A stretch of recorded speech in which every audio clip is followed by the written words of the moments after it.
아스팔트 보수에 기대고 있는 새누리당의 현실을 상세히 짚어주는 내용을 들어보겠습니다. 한겨레가 만드는 팟캐스트 더 정치의 일부입니다. 위기에 빠진 새누리당이 아스팔트 보수에 올라타서 보수층을 결집해 당의 활로를 열려는 노림수, 과연 통할까요? 사실 오늘 정우택 새누리당 원내대표 같은 경우엔 바른정당 의원들이 중에 좀 복귀를 회군하려는 생각을 가진 사람이 있다. 이 정도로 이렇게 자신감을 보이기도 했는데요. 바른정당이 워낙 지지율이 안 나오니까 이 상태로 강경보수층 끌고 가면 활로가 있지 않겠느냐 이런 계산이 있는 것 같습니다. 하여튼 좀 짧은 계산이고요. 아마 길게는 지금 망하는 길로 가고 있다고 보시면 맞을 겁니다. 이게 정당의 지지율은 사실 모든 것입니다. 지금 새누리당이 왜 갑자기 탄핵 반대 집회, 태극기 집회에 참석하느냐. 배경이 있는 겁니다. 지금 국민의당 지지율이 최근에 상승을 하면서 새누리당을 추월했어요. 새누리당은 그동안 그런 대로 2등을 겨우 버티다가 3등으로 밀리기 시작한 겁니다. 여기서 더 무너지면 자기들은 정당으로서 존립할 수 없는 상태가 되는 것이고요. 이게 이제 과거에도 전례가 있습니다. 이명박 대통령이 실용주의, 중도주의 정도를 표방을 하고 대통령에 당선이 됐는데 집권 초기에 미국산 쇠고기 때문에 지지율이 한 자릿수 미만으로 무너져 버렸습니다. 그러니까 이제 이 사람이 다급하니까 우회전을 해서 보수 쪽으로 정부 전체, 정권 전체 노선을 선회하는 그런 장면이 있었는데요. 정당은 지지율이 무너지면 찬밥, 더운밥 가리지 않습니다. 일단 지지율을 유지하기 위해서 무슨 짓이든 하는 게 정당이기 때문에 지금 새누리당이 무너지다 보니까 너무 다급해서 지금 태극기 집회에 가서 지금 선동을 하고 있는데 이게 정치에서 어떤 상황이라도 대의와 명분이라는 게 가장 중요한데 지금 하는 이런 행동, 언행은 이 대의 명분에서 너무나 떨어져 있는 것이기 때문에 이걸 계기로 새누리당, 당명을 지금 자유한국당으로 바꿨지만 아마 몰락의 길을 걸 것이다. 저는 그렇게 예상을 합니다. 너무나 지금 다급한 상황이어서 지지율을 박박 긁고 있다. 그런 거죠. 그렇게 네. 이제 봐야 될 것 같습니다. 결국 이제 지지율 이제 말씀하셨는데 이 대선 전국에서 중요한 것은 이제 후보 아니겠습니까? 황교안, 권한대행, 총리, 차출론 계속 여전히 살아있는 이제 불씨인데 원유철 새누리당 의원 대선 출마도 선언을 했는데 재밌는 얘기를 했습니다. 뭐라고 했냐면 탄핵 정국이 어떻게 진행되는지 따라서 황교안 총리 출마 문제는 결론이 날 거다. 어떻게 매듭짓느냐에 따라서 달라진다. 이렇게 얘기를 했어요. 그러니까 이걸 좀 의미가 좀 있는 것 같아요. 탄핵 기각으로 박근혜 대통령이 돌아오면 시간을 좀 번 다음에 황교안을 대표 선수로 등판시키겠다. 이런 좀 노림수라고 좀 읽히던데. 그게 사실 지금 간단한 얘기를 어렵게 하고 있는 건데요. 탄핵이 기각되면 대통령 선거 당장 치르지 않습니다. 황교안 총리가 나올 이유가 없어지는 것이고요. 탄핵이 인용이 되면 황교안 총리 나와라. 그런 얘기입니다. 별로 복잡한 얘기 아니에요. 반대로 탄핵이 인용되면 그렇죠. 인용되면 대선을 당장 치러야 되니까 이제 황교안 총리가 나와라. 이런 설명인 걸로 봐야 될 겁니다. 이게 이제 의미를 둔다면 의미를 둘 수 있겠는데 제가 읽었을 때는 그랬습니다. 이건 아까 우리가 아스팔트 보수, 태극기 보수한테 새누리당이 매달리고 있다 이런 얘기를 했는데요. 결국 그 사람들한테 띄우는 메시지라고 봅니다. 자, 우리는 이 황교안 후보, 황교안 권한대행에 대해 가능성을 열어놓고 있다. 당신들이 지지하는 황교안 대행에 대해 가능성을 열어놓고 있다. 그래서 대비하고 있다. 이런 메시지가 아닌가 이렇게 생각합니다. 새누리당의 대선 후보가 이제 아주 자세히 세면 한 10명 가까이 된다고 합니다. 네. 근데 이제 이분들이 실제로 대통령이 될 거라고 생각하고 출마했느냐? 그렇지 않습니다. 여기서 출마라도 하지 않으면 정치인으로서 존재 자체가 지금 의심받을 수밖에 없는 생존형 정치인들, 그러니까 국회의원도 아니고 이제 이런 사람들이 대거 지금 출마하고 있고요. 또 원유철 의원 같은 경우에는 이제 경기지사에 대한 꿈이 있습니다. 그래서 이 국면에서 뭔가 어떤 그 존재 가치를 높여서 이제 다음 내년에 지방선거에 나설 생각인 이런 계산이니까요. 그 사람들 10명 가까운 주자들이 하는 말 한마디에 우리가 너무 주목할 필요는 없을 것 같습니다. 네. 하지만 이게 전체적인 흐름은 좀 있는 것 같습니다. 제가 봤을 때는 박근혜 대통령이 이제 특검하고 헌재에 대해서 이렇게 대대적으로 이렇게 반격을 하고 나설 때 항상 새누리당이 뭐 친박근혜 의원뿐 아니라 여기 지금 이제 강경 보수층의 기대는 새누리당의 이런 뭐 권소 후보들도 일제히 그 굉장히 시점이 저는 뭐 이렇게 굉장히 타이밍을 잘 맞춘다고 생각을 하는데, 그러니까 그런 것들이 전체적으로 현재의 결정이라든가 특검 수사 결과라든가 이런 부분에 대한 그 정당성 그 흠집내기 시도 뭐 이런 것들로 흘러가는 게 아닌가 하는 전체적인 흐름은 좀 있어 보입니다. 굉장히 정치적인 의도죠. 사실은 뭐 안상수, 원효철, 이인재, 김문수, 정우택 이런 분들 이제 많이 있는데요. 이분들이 사실은 여론조사할 때 조사 대상에조차 포함이 안 돼 있고요. 포함을 시킨다고 해도 이 지지율 다 합쳐도 아마 2, 3%도 아마 되지 않을 겁니다. 그래서 지금 이제 새누리당을 살리는 차원에서 어떤 지지율을 끌어올리기 위해서 이제 안간 힘을 쓰고 있는 것이지, 실제 이제 이분들의 어떤 대통령 꿈은 굉장히 허망한 것이죠. 네, 그렇다고 봐야죠. 지금 어쨌든 3월 13일 이전에 탄핵 심판 결과가 나올 가능성이 상당히 이제 큰 상황인데, 새누리당 내부에서는 어떤 정치적 타협 얘기가 나오기 시작했습니다. 이미 제안했던 4월 퇴진, 6월 대선 당론, 이것을 야당이 그전에 안 받았는데 이제는 좀 받아도 되지 않겠냐. 정치적 타협이죠.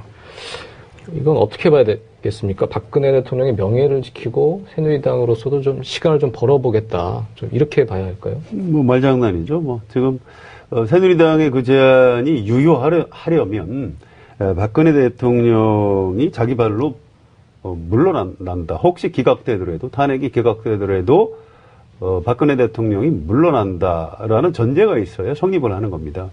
그런데 박근혜 대통령이 물러날 사람인가요? 전혀 아닌 것 같고요. 일종의 이제 그 정치적인 소음에 가까운 뭐 그런 주장에 불과하기 때문에 일고의 가치가 없는 것이고요.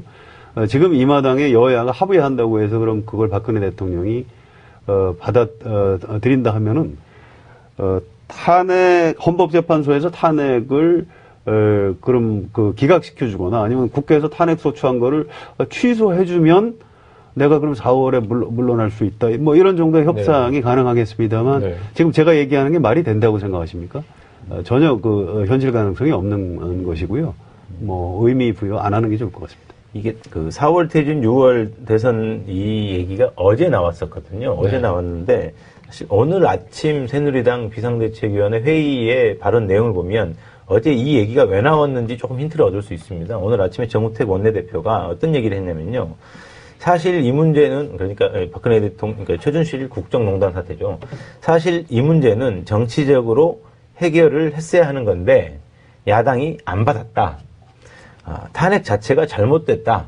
이런 논리를 만들고 있습니다. 그러니까 이건 탄핵 이전의 상황으로 돌아가서 당시 야당이 그렇게 할 게 아닌데 뭐 탄핵 소추안 처리를 강행했다. 뭐 이런 식으로 탄핵 처리 전으로 끌고 들어가는 거거든요. 이건 오늘 우리가 쭉 얘기했던 그 새누리당의 전체적인 전략 차원에서 뭐 그런 흐름에서 그런 분위기를 타고 나온 얘기가 아닌가 싶습니다. 저는 새누리당이 지금 박근혜 대통령한테 지금 그냥 사퇴해라. 이렇게 얘기하면 좀 일리가 있다고 생각을 합니다. 4월이 아니라 지금, 지금 당장. 그렇게, 그러니까 탄핵 심판 결과가, 물론 기각이 되면, 혁명적 상황이 벌어지고, 대한민국이 어디로 갈지 알 수가 없는 게 되겠습니다만, 인용이 되더라도 사실은 후유증이 만만치는 않습니다. 지금 이른바 애국보수 세력은 여전히 광화문에 쏟아져 나오고 있고요. 국가하고 결혼을 했다라고 자부하는, 뭐, 박정희의 딸이기도 한 박근혜 대통령 정도 되면, 본인의 그 탄핵에 대해서, 뭐, 인용 기각, 이게 가려지기 전까지 더 이상 대한민국의 분열을 막기 위해서 내 스스로 사퇴하겠다. 이렇게 해주면 사실은 모든 상황이 이제 정리가 되는 건데요. 네. 지금 그런 얘기는 하지 않고 탄핵 절차를 좀 중단하거나 기각시켜주면 4월에 물러날 수도 있는 것 아니냐는 이런 뉘앙스를 담아갖고 이런저런 메시지를 얘기하는 건 옳지 않을 것 같습니다. 제 생각에 최근 박근혜 대통령이 이 15%를 한 80%쯤으로 착각을 하고 있는 여기고 거죠. 또 뭔가 이렇게 생각을 하고 구상을 하고 있는 게 아닌가 뭐 이런 사실 우려가 듭니다. 이번에도 한겨레 팟캐스트인데요. 언니가 보고 있다. 잘 아시죠? 황교안 지지율로 탄력을 받고 있는 새누리당, 그리고 여기에 타격을 받고 있는 바른정당의 동태를 상세히 알 수 있는 내용이 이번 주에 실렸습니다.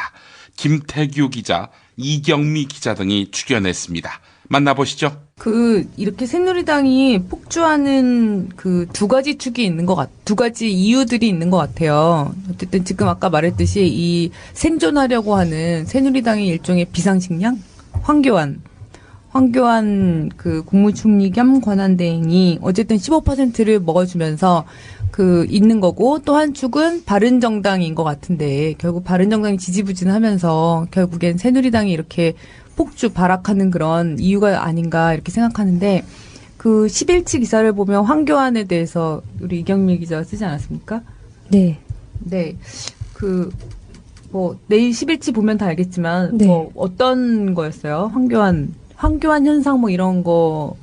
그러니까 황교안은 뭔가 지금 어떤 의미인가, 보수에서.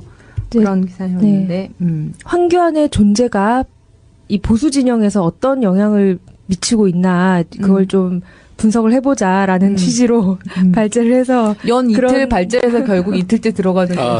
자체 발제한 거요? 네네. 훌륭하네. 네. 근데 그런 원대한 꿈을 갖고 발제를 했지만, 기사는 미약하게 쓰긴 했습니다만, 아무튼 그런 문제의식으로 좀 접근을 해봤고요. 그러니까 지금 황교안을 돌덩이로 비유를 하거든요. 지지율 15% 갖고 있는 이 돌덩이가 딱 버티고 돌덩이. 있어서. 돌부처로 비유를 못해. 그냥 기독교 신자기 때문에.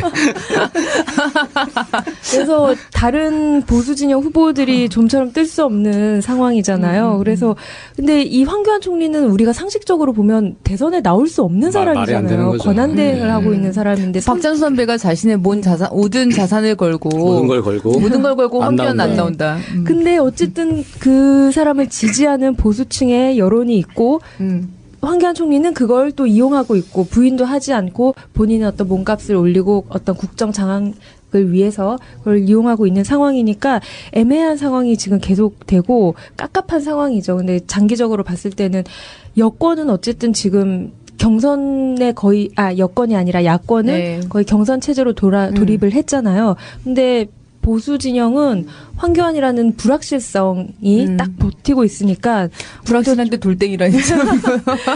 이 모습은 무엇인가? 돌덩이를 깨야 되는데 막 이제 못 깨고 있으니까 힘이 좀 없으니까 그런 다른 후보들이 그래서 근데 진짜 애매한 거예요. 왜냐면 황교안은 아무것도 안 하잖아요. 그렇죠. 정치적인 발언들에 대해서는 아무것도 안 하고 그냥 부지런히 챙기고 있는 것 같은 그런 돌아다니면서 그런 상황이죠. 그러니까 황교안 지지율이 좀 반기문 지지율하고 비슷하다고 느낌을 받는 게 일단은 문재인이 워낙 세니까 문재인을 싫어하는 사람들이 처음에는 그 대안으로 반기문을 쫓았는데 그게 이제 실패를 하니까 다시 또 그 문재인 대항마를 문재인을 싫어하는 보수 진영은 대항마를 찾아야 되고 그래서 이제 황교안으로 유승민은 좀 못 믿겠고 이제 약간 왔다 갔다 하니까 보수 진영에서 못 믿겠고 그래서 이제 황교안에게 쏠리는 것 같은데 이게 조금 그런 지지 기반이나 이게 하고 불안하다 이렇게 보더라고요. 막상 이분이 검증 무대에 딱 들어오면 지금은 이제 국정 책임자니까 야권에서도 막 그렇게 대선 후보 검증하듯이 안 하잖아요. 그냥 가만히 두고 있는 상황이잖아요. 그래서 이분이 그 대선 검증 무대에 왔을 때 과연 어떻게 보면 반기문 총장이 막 이렇게 지지율이 떨어진 것처럼 이 사람도 그렇게 될